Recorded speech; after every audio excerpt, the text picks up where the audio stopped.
Alright, so here's something you could use for your channel as a topic. Or put it on here.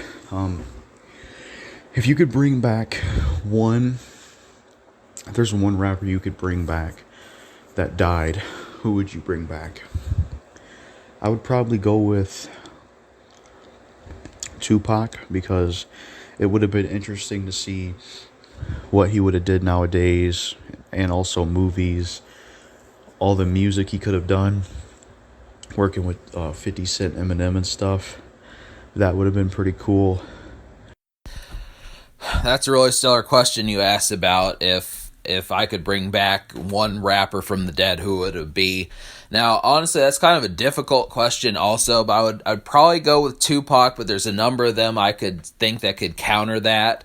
Like Tupac, I definitely would have liked to have seen what he would have done for the West Coast if he would have had more records like Ambitions as a Rider and California Love, more music with Dr. Dre, music with Snoop Dogg, that type stuff, even Eminem and future people that would have kicked ass. I think Tupac and 50 Cent would have had chemistry.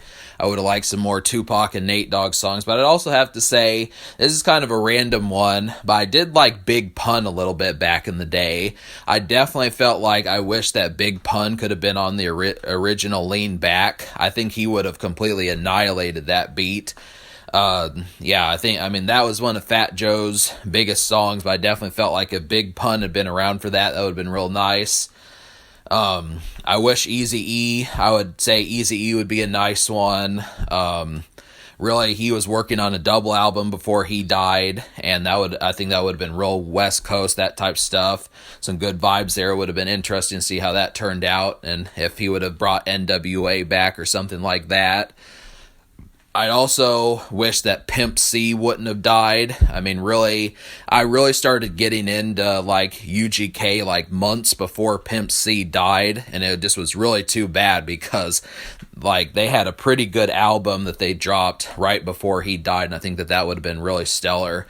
But it was just too bad. They were getting ready to do more stuff, and I don't think that they would have been underground if they had kept going. It was just the most random thing that Pimp C wound up dying like that. I really felt like, he was still relatively young. He would have had easily more hits and that sort of stuff, so